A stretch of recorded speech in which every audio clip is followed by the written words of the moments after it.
The COVID-19 outbreak here has raised some questions on how the general election can be held. GEs under Prime Minister Lee Hsien Loong have come between 2 to 3 months after the electoral boundaries report was released, and that happened last Friday. While several things about the election remain unclear, we can be sure the upcoming GE will be different from previous ones in these unusual circumstances. If the election is held during the outbreak, traditional platforms for campaigning won't be possible. For example, rallies will likely not have a physical audience, relying on online viewers instead. To take this discussion further, we're joined by Eugene Tan, Associate Professor of Law at the Singapore Management University. So Eugene, what are the pros and cons of the parties holding rallies online and possibly having to do away with other campaign events like walkabouts? Yeah, Olivia, I think Gillian made a good point. We are in unusual times, and so the normal mode of electioneering will probably not be possible. But I think in the end, parties will have to adapt and adjust accordingly. And I think the more effort that they spend, trying to think about how to better engage voters, I think would be a meaningful way forward. Rather than getting into debate of whether an election should be conducted sooner or later. But I think when we look at the pros, I think it enables parties to have that perpetual reach. One could think of an online recording that would be accessible 24/7.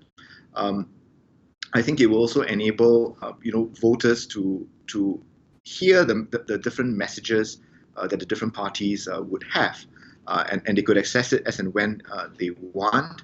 And I think given that the means of setting up an online rally could perhaps be less prohibitive cost-wise, that they could really be a lot more imaginative. But I think there are cons for sure, right? So you're not going to have the atmosphere that we often associate with physical rallies. There will be that distancing effect, because you won't have that two-way communication. For example. Right.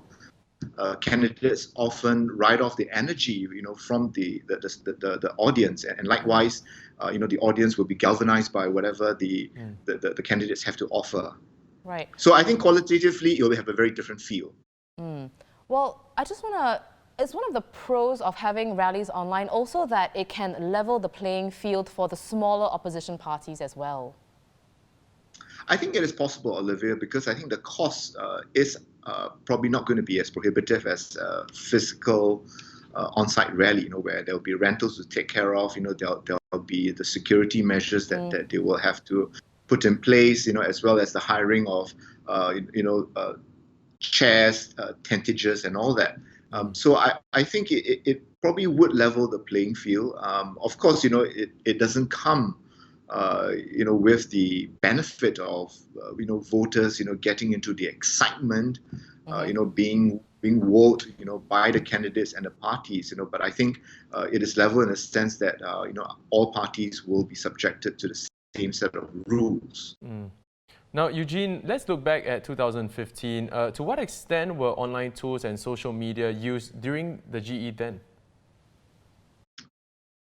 A fair bit, Dylan. I think, if we track back the election since 2001, so 2001, 2006, 2011, 2015, it is clear that the use of social media, online platforms have increased fairly dramatically, with each general election. And I think that's pretty much how wired, our society is, how we are consuming news, including election news and information online. And I think many of us will recall receiving that famous Excel spreadsheet, where bookies have sort of placed their bets on how each party is going to fare. So I would say that we can expect in the upcoming general election for social media platforms to be a very big part, particularly when we are likely to see the campaign going online in a far bigger way than we did in previous general elections. Right. Well, on that note, we have to wait and see how this election can be held. But whatever happens, do you think that these new methods, whether it's online or other forms, will change how future campaigning is conducted? I think it will get parties, to appreciate, what are the benefits of online campaigning as well as what are the drawbacks. So I think when we look at past elections, while there's been increased use of online platforms, parties have not sort of attempted to conduct an election rally online. So I think, the circumstances this time may compel, parties to explore this particular option, this particular mode of campaigning, and if they like it and if they think that the outcomes are good, they will certainly use that as a complement, right? So I think what we're going to see really is online campaigning become more of a complement to the fiscal real-world campaigning, rather than what it was in previous general elections, where one could say it was just a supplement. So I think we are probably going to see, online and offline campaigning, playing perhaps, an almost equal role. And I think one could also think about elections department, perhaps after this general election, looking at e-voting a lot more closely, to determine whether, provision should be made, in terms of having the resources. The laws already allow for online voting, but the question is whether, voters are prepared, for the online voting experience. Now, Eugene, observers had earlier picked out two possible windows for this year, March to April and May to mid-June. Both these periods are now in play following the announcement of the new electoral boundaries. What are your thoughts on having an election in the first half of the year amid the COVID-19 outbreak versus later in the year? And when do you think the election will be held? Well, Dylan, I think, given the circumstances that we are in, that the whole world is in, with the global pandemic, I don't think that there is a good time for a general election, right? So we are not the only one experiencing it. Many other countries like America, for example, are also having to deal with this issue. But I think in the end, it is a judgment call, right? Things could get better in the second half of the year, but they could also become a lot more worse. And I think the thinking now, at least where the government is concerned, is that perhaps this might be the small window of opportunity when the local COVID-19 situation is pretty much under control, notwithstanding the consecutive spikes in infections that we have seen over the last couple of days. And I think that's where the belief is going towards, that let's take advantage of this window of opportunity. It is important, that there is certainty, which is more likely when the elections are sooner rather than later.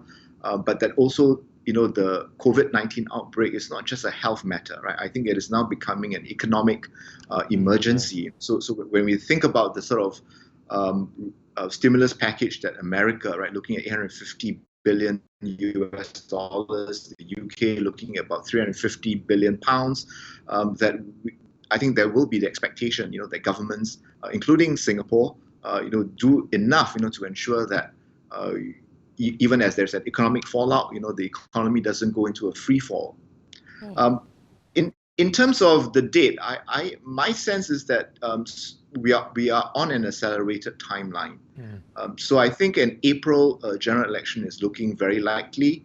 My money is on the 18th of April because that will be the last weekend before the Muslim fasting month of Ramadan begins on the evening of the 23rd.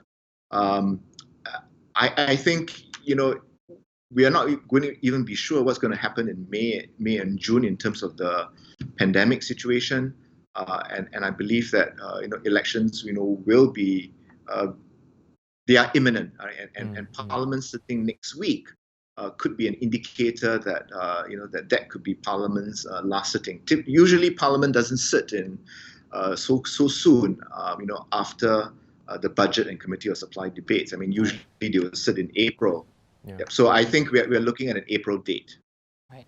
Well, thanks so much, Prof, for your time as well as your insights. We've been speaking to Eugene Tan, who's an Associate Professor of Law at SMU. We'd like to hear from you as well, so do leave a comment below on when you think the GE will be and how campaigning can be done.